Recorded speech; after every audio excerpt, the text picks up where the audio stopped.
Hello, everybody, and welcome to episode 3 of The Hurdle. We got a lot to talk about. Divisional weekend just wrapped up a few days ago. We got 4 games to cover, a lot of shock results.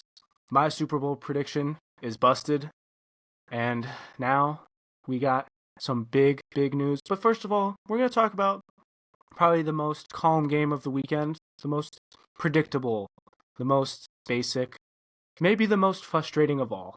Kansas City, Houston, and what's your take on it?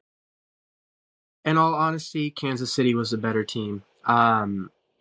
Houston had over 100 more yards than Kansas City, but their defense wasn't anything just like Kansas City's defense.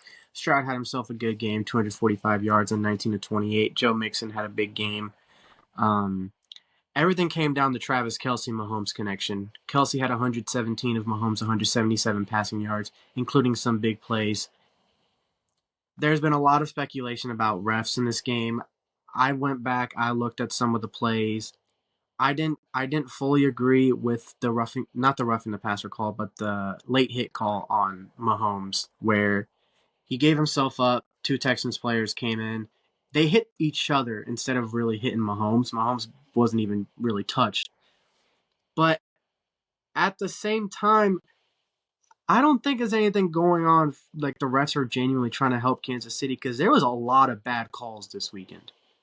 Some absolutely horrific, horrendous, game-changing calls that I saw in a lot of games. One big one in the Lions and Commanders game was the face mask call against forgot who it was, but they got David Montgomery on the shoulder, but it looked like it was a face mask at first. I was yelling face mask at the TV because of the angle that it like showed in live view. Wasn't a face mask after the replay, but they can't review that. This game was a really very defensive game. Kaimi Fairbairn had a terrible game, missed a field goal and an extra point. But at the end of the day, Kansas City, you go to play them at Arrowhead in the playoffs, expect to lose because one of the most unstoppable teams, especially at home in the playoffs, continue to be undefeated at home, now 9-0 in the season. It's good to see Kareem Hunt back, scored the game's first touchdown. I think my Super Bowl prediction is not fully wrong. I did have Kansas City going to Super Bowl. I have them winning. Obviously, the other team I had in the Super Bowl, no.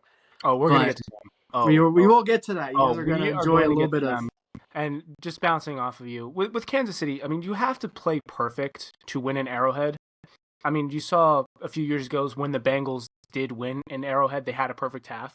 They Mm, didn't have a perfect game; they had a perfect half with that second half and that overtime. Way back when, I mean, how time has gone. I mean, but also, I mean, yeah, again, the calls, yeah, were they bad? Could they have changed stuff? Maybe. But also Houston, you left 7 points on the board with the two missed kicks. One of them was blocked, and the missed extra point. You were able to run the Houston was really able to run the ball efficiently with Joe Mixon. But besides that, like it really just looked at C.J. Stroud when the pressure got intense, it mattered the most. He really crumbled. A very disappointing game from his perspective. But then again, Kansas City's defense is elite. Nobody can stop that blitz on third and fourth down. Just it doesn't seem like anybody's able to. Their corners with McDuffie and Watson are incredible. Justin Reed with the safety. I mean, also Justin Reed, his best asset may not just be because he's a great safety, but in the fact that he can kick field goals for if Harrison Butker goes down. mm-hmm. First of all, that's something that we got to talk about. How teams need to like just start training players to kick points for them. But that's another debate for another day. You have to play perfect if you're going to beat them. And I think we'll go into more this Friday about who's going up against them. And it's a team. And obviously, if you're watching this, you know it's Buffalo. Buffalo's going to have to do a lot. But I think now's the time. This game, you're not surprised that Kansas City won. I mean, everyone's reacting with the refs and stuff. It was bad calls. I really do. And I think Mahomes is selling it now. He knows he's taking advantage of it. He absolutely does. I mean, everyone's like all the time with he tippy toes and then gets hit late out of bounds. He's taking advantage of the rule. So it's part of it is part of it's hate the player, part of it's hate the game. At the end of the day, Kansas City, you have to play perfect to beat them at home. So it is what it is. But I think transitioning, and I'm going to take this first. I have never been more disappointed in a franchise, in a team, in a performance than I am with the Detroit Lions against the Washington Commanders right now. Flat out. And my thing is, how do you score 31 points with 5 turnovers and still not even come close to winning the game? This is just the most frustrating thing of all, because Detroit was just able to go up and down the field limitlessly, but it never seemed like it because they were always so behind, especially in the second half. It's so frustrating, and I think at this point where they lost the game, not with the pick six, not with the Jamison Williams interception. It was when Detroit was leading 7-3 in the red zone. It's 3rd and 1. You've been running the ball so great, and you go empty set and fumble it. Why on a 3rd and 1 are you in empty set when Jahmyr Gibbs was running the ball like that? That I think that's I was really screaming at this at my TV. I'm like talking before the play. I'm like, why are you in empty set? Why? Just get the first down. Run the ball, Jahmyr Gibbs. Like, Jared Goff has been great this year, but don't put the game solely on his hands. You have a top 5 running back and a top 2 offensive line in the league. Use it. It's so frustrating. And hats off to the Commanders. I mean, you could call me a doubter. I've been doubting them this whole year, this whole postseason. Jaden Daniels is the real deal. He's a top 5 quarterback in this league, whether or not you like it or not. He is the best quarterback in the NFC, flat out and simple. I don't think it's debatable.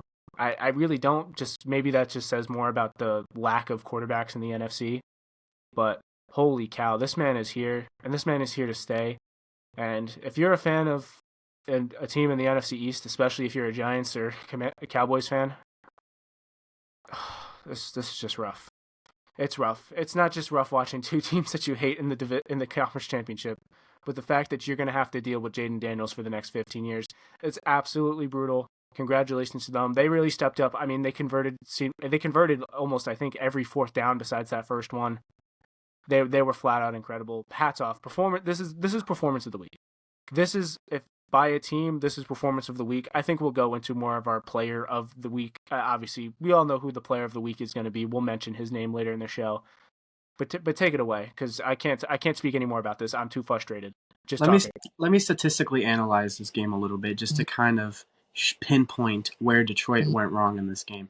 Everything started out well at first, but at the end of the day, 5 turnovers. We have seen the Lions win with 5 turnovers before. We saw them against Houston Texans, where Jared Goff threw 5 interceptions. Texans couldn't capitalize on any of them. The difference with Washington is 3 of the 5 turnovers turned into points, and the only reason the other 2 didn't turn into points was because one was ending the first half and the other one was to end the game.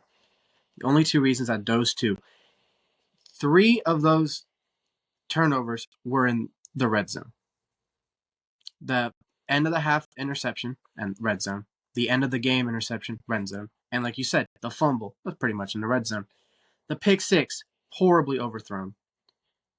There is a nickname that I have for Jared Goff when he plays bad, and it's Jared Goofball, because he makes goofball decisions. Like you said, empty set, 3rd and 1. Why? Jahmyr Gibbs is one of the best running backs in the league, and even in split back formation, because obviously he splits a lot with Montgomery. Gibbs had over 100 yards and 2 touchdowns in this game, and you're telling me you're not going to getting the ball in that situation? Craig Reynolds. Just run it on 3rd Run and it. 1. Run it with Jameson. I don't care if it's Amon-Ra St. Brown in the backfield. I don't care. You're 3rd and 1 with that offensive line. Just run it. Just jam it up the middle. Skipper. Get the yard. I mean, Penei Sewell. Run it with Penei Sewell. I don't care. It is 3rd and 1, and you have that offensive line. You should be running the football. If it was 2nd and 1, I'll give them a break on 2nd and 1. Like, you want to take a deep shot. Then 3rd down. I think maybe their approach was, it's 4th. Maybe if we fail, it's going to be 4th down. But keep going. But I just had to add that. I had to add that piece of commentary. Go. No, absolutely. Another thing was the play calling got a little too wacky. I liked the shuffle pass, the run back to Montgomery, shuffle pass to Amon-Ra. That was a very creative play, turned into a big gain. But the Jamison Williams play, I in no way understand. If Jared Goff was the one making that play, I will give Jared Goff props for one thing. He would have not made that throw that Jamison Williams made, because he knew that wasn't the right throw. Jamison Williams is a wide receiver. Jamison Williams does not see the field the way that someone like Jared Goff does. Williams threw that ball directly to the defense. Absolute monster, but an absolute monster game for um, Mike Sainstro. 2 interceptions, 22 yards. Quan Martin pick six, and then Jeremy Chin to end the game. I I don't understand the Detroit Lions sometimes. Ben Johnson wasted no time leaving that team. Congrats to him on the new Chicago Bears job. Aaron Glenn is not staying either. Aaron Glenn will It absolutely seems like get he's very close to joining the Jets. Jets. There was a lot of talks about the Saints. I'm guessing that one's probably gonna be turned down, but he would be a really good fit for the Jets. The Lions, this was their best chance of winning a Super Bowl because you had the two best coordinators in the game. You had in my opinion, DC is between Glenn and Spagnuolo. But at this year, Aaron Glenn was able to make something out of nothing. Of all the injuries that they had on defense, all the players that went down, Aiden Hutchinson losing him early in the season while he was having a DPOY campaign at the beginning of the season. Carlton Davis was out pretty early. You had multiple injuries. Branch was out every now and then. Same with Kurt Joseph had a few injuries. Alex Anzalone was out for weeks. He was a top-rated linebacker this year. McNeil at nose tackle, and Yep. honestly, it's hard to see. Like I can see, I think a lot of people they're overreacting a little bit, like saying, "Oh, Detroit's going to go 10-7, they're going to go 9-8, they're going to crash." But it's hard to imagine any team winning 15 games again. Mm-hmm. Like that's just straight up what the NFL is. Like it's so unpredictable. Maybe the only team you can say with a guaranteed certainty like to get 12 to 15 wins is the Chiefs. Maybe I put the Eagles in that conversation just because of how loaded that roster is, but we'll get onto them very shortly. But I think Detroit will still be good, but it's also a little there. I don't know how to explain it. Like I have like the perfect metaphor or like goof skit to like state what like Dan Campbell's decision making is, but it's I like it. I like being aggressive, but there comes a point in which you just have to slow it down. Like it's like a boxer, you know, like sure you can be aggressive, but you can't go like all out the entire time or you're gonna gas yourself out. It's kind of like Detroit, like you can't go all out and you can't get too cute with all these trick plays. Yes, do some of them work, like the flip pass or the Jamison Williams with Teddy Bridgewater, the flip, Mm-hmm. the Georgia reverse. Yeah, sometimes it works, but when it fails and you fail like that, and also when you have home field advantage, if you won, you would have had Philly on the road to you. It was set up perfectly for you, Detroit. I mean, but at the end of the day, I'm not going to blame so much on Jared Goff. Was he poor? Yeah. But I think it was a mixture of play calling, injuries on defense, and just Washington had a perfect game. Oh yeah. And then sometimes you just can't beat teams that have a perfect game on you. Like it's what it is. Fun facts: every single team that lost this week had more yards than the team they lost to. The Texans had more yards than the Chiefs. The Lions had more yards than the Commanders. The Eagles had more yards. The Rams had more yards than the Eagles, and the Ravens had so much more yards than the Bills. But we'll get onto that. Speaking of games, I think it's time to transition to my former love in Saquon Barkley, who is the Hurdles Player of the Week this week with 205 rushing yards. Oh my gosh, I miss him so much. As a diehard Giants fan, I've met this man, and I miss him so much. I'm gonna pretend to cry here, but I'm crying inside my soul every single time I watch this man run. Because for years I've been saying if he had the Eagles' offensive line, he would be the best back in football, and it's true. But now, I think I think you need to take over with the statistics because I have some storylines that I really, really want to get into. But I think we need to get to more of like the juicy the statistics before I really go into the juicy storylines. For sure. This was honestly a fun game to watch. I absolutely loved every minute of this game. I kind of wish the outcome. I mean, yeah, I did predict the Eagles to win, but I wouldn't have minded the Rams. Rams Commanders NFC Championship game would have absolutely been insane. Matthew Stafford had himself a decent game. Wasn't as consistent, but 26 of 44 for 324 yards, 2 touchdowns. Jalen Hurts himself didn't really do much throwing. I mean, 15 to 20 for 128 yards. They relied a lot on the run game. They had 285 rushing yards as a team. It all started with that breakaway run by Jalen Hurts in the first quarter that kind of set the tone for the game.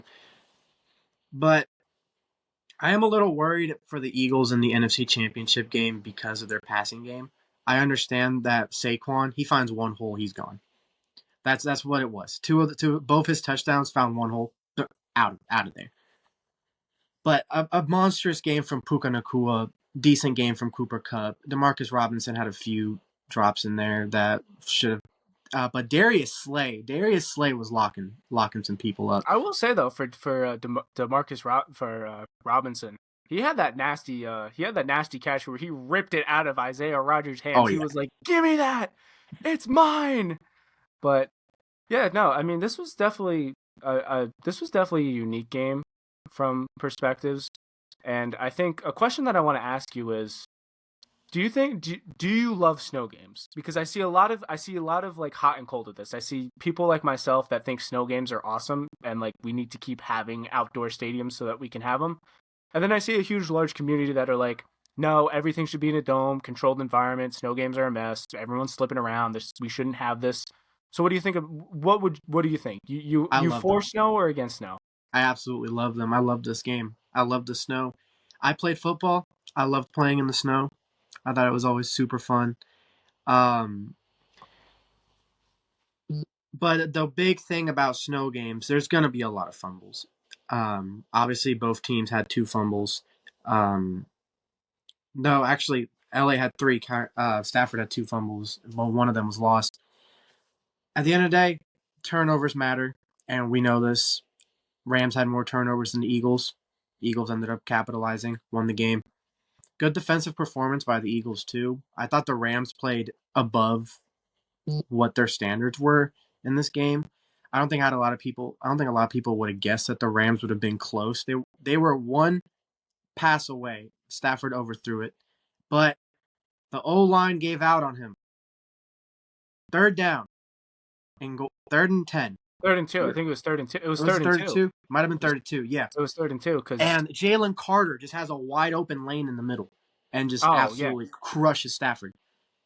Like, are you the kidding me right now? Jalen it's Carter is a second-year player who is an all-pro player, a Pro Bowler, one of the best defensive players. I got to watch him get drafted in the room. Um, Very cool guy to interview.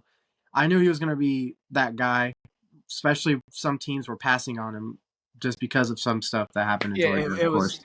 I mean, I remember sitting at the draft with I remember sitting at Buffalo Wild Wings with my dad. We're watching the draft, and we see Jalen Carter sliding down the board, and we're like, no, please God, don't let him go to Philly.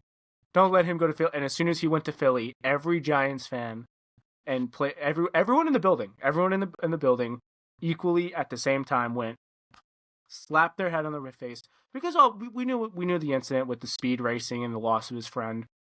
But at the end of the day, especially Philly, they love taking like those high development players that may have like questionable paths or questionable like attitudes and just turning them into superstars.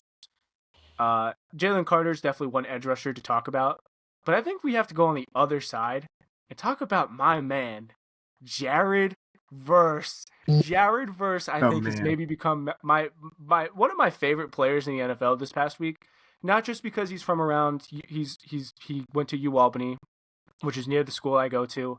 Not the fact that I got to talk to the football coach that he formerly was when he was a Great Dane.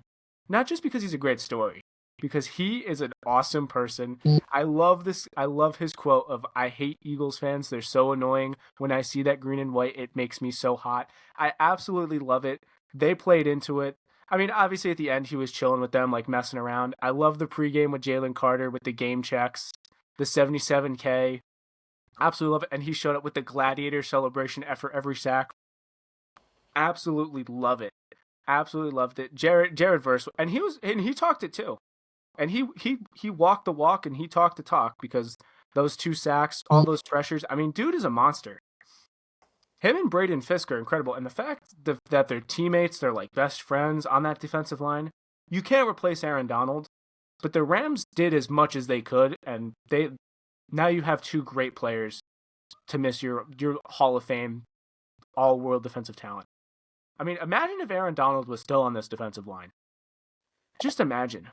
It'd be incredible. Kobe Turner, Aaron Donald, with Braden Fisk and Jared Verse. Whew, that might be one of the best.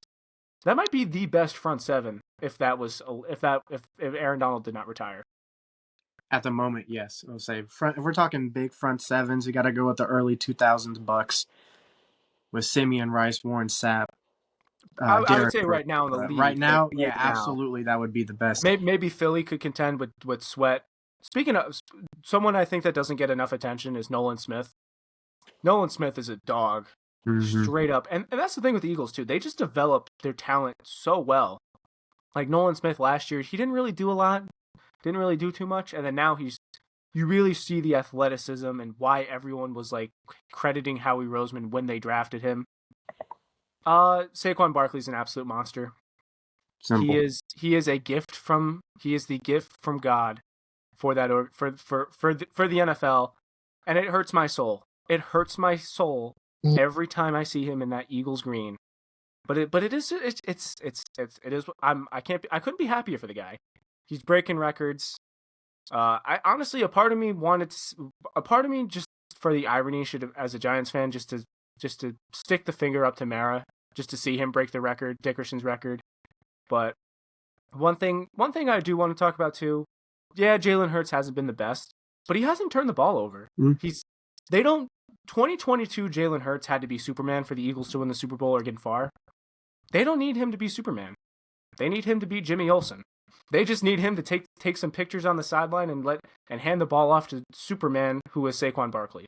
That's what they need him to do. I mean, AJ Brown's got to wake up too. I mean, I think I've seen more pictures of him reading Inner Excellence than I've seen him have playoff catches.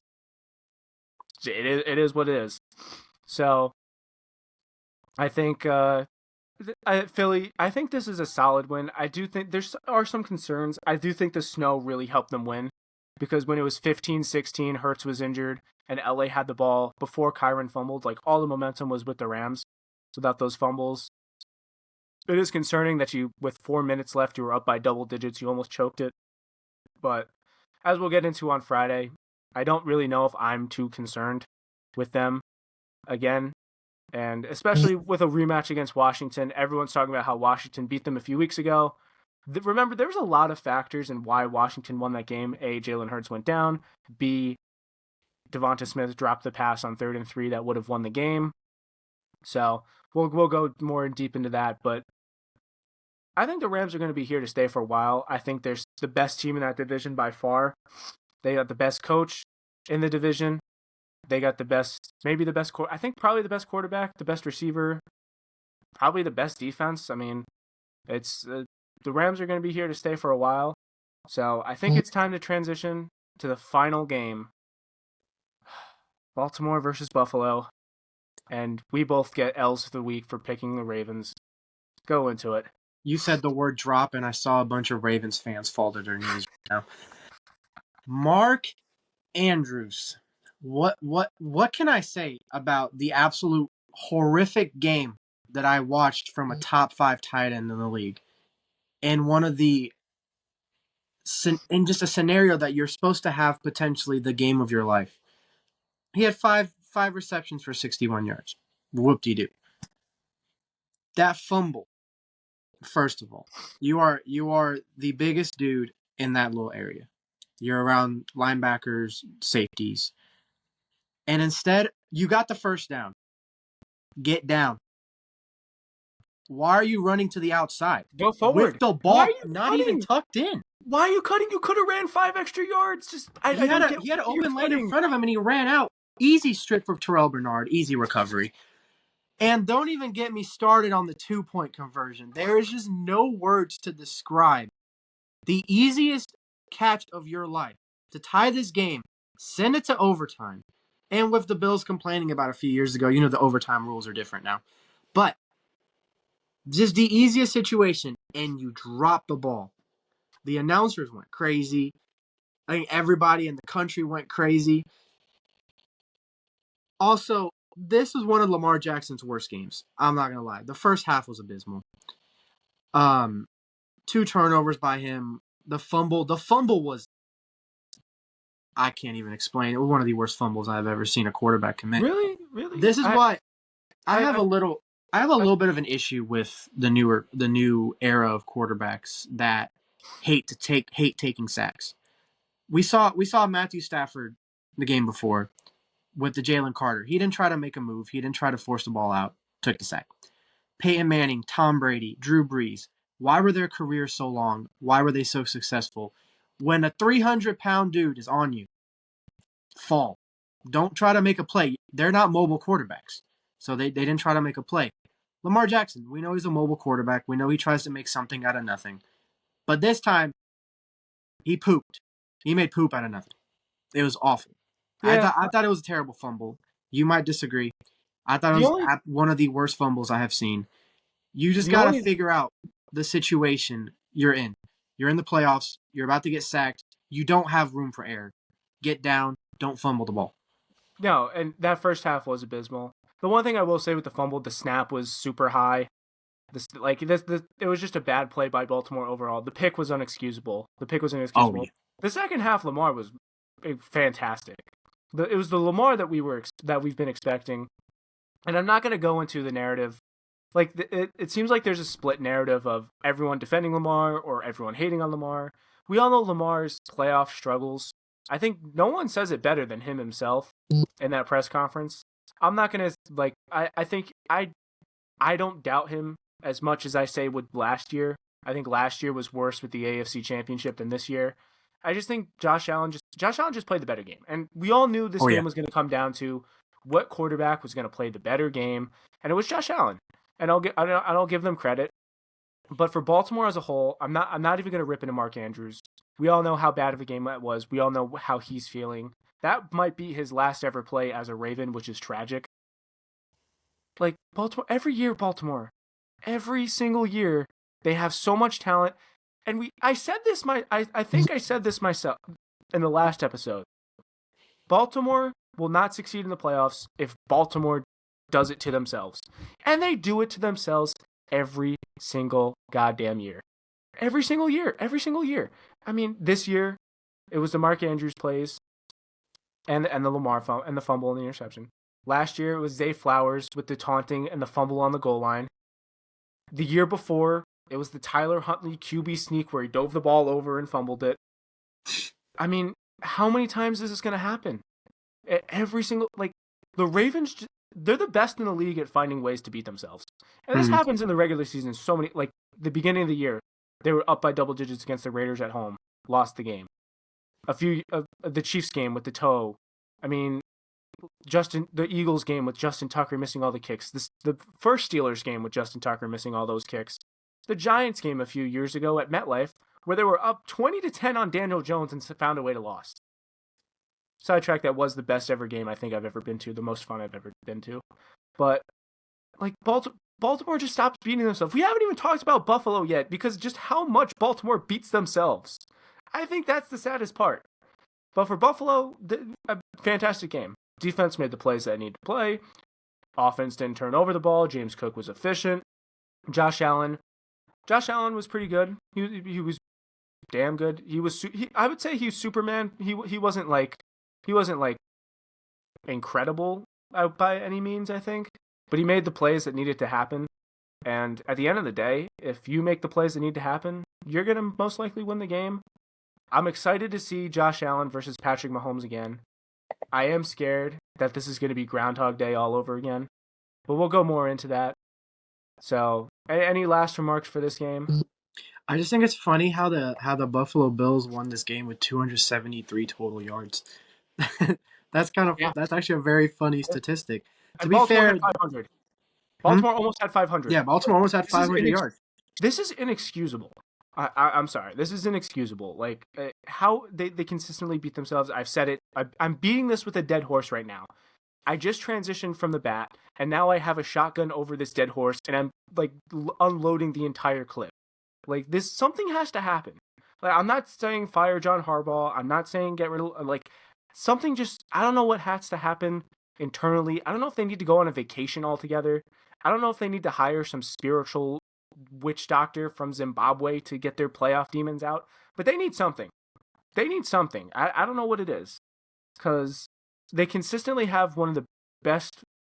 They have the best rushing offense every year. They have an incredible defense. They have talent all over the place. All their players are majorly paid. Lamar is paid. Some of the offensive linemen are paid. The defense, Roquan Smith is paid. Like, there should be no holes on this team. But congrats to Buffalo. They deserved it. I still don't see Buffalo really coming out to Arrowhead and really having this crazy of performance as they did here against Baltimore. Whoa, you gotta save the predictions for Friday. But Gotta save the no, predictions. you're right. But You gotta save the predictions for Friday. I was kind of wanting to transition into something. I think if there's a year for Josh Allen to really prove who he is as a quarterback, to prove that he's an MVP level player, I think it's this year. I think it's these postseasons. I think he's got what it takes to lead a team like the Bills to the Super Bowl. Don't get me wrong, on paper, the Bills are probably, of the four teams, yeah, maybe Washington might be the worst on paper, but Buffalo, really, outside of Allen and a few pieces, it's not really an AFC championship kind of team. Josh Allen is their Superman. Yeah, not really in this game. Yeah, he had those 2 rushing touchdowns. He had a pretty decent game. He just didn't make any mistakes. The Josh Allen that used to throw 3 to 4 interceptions, 2 to 3 fumbles a game, he's not here anymore. This is a new Josh Allen. He's out here playing T.I. and Justin Timberlake's "Dead and Gone" song. The old man's dead and gone. This is a new Josh Allen. I think that's the respect this best Josh reference we've had. Absolutely. I think that is the best reference we've had on this. And if this episode ever goes viral, it's gonna be because of that moment. Absolutely. It's gonna be because of that moment. We talk about dead horses. We talk about Justin Timberlake. If you're not subscribed or liking this video yet, like, come on. Get on it. You're not gonna get this anywhere else. You may get we may have side panels of us. We may not have the most expensive stuff, but we got pop culture references in football. We got some great things here. But I think to end the show, we have to say a prayer. We have to say whatever you want. We have to blow the honorary whistle for our dead playoff brackets. Mostly my dead playoff bracket. Detroit and Baltimore. Goodbye. Don't let the door hit you on the ass out. Oh my! I even said that phrase wrong. I'm just so mad. I'm so mad at both of these teams, and I'm not even a fan of one of them. Maybe I'm taking my rage out on that the NFC East is all in the conference championship, and my team is terrible. But Josh Allen, save us all. Save us all. Save us all from the three-peat. Save us all from Philly.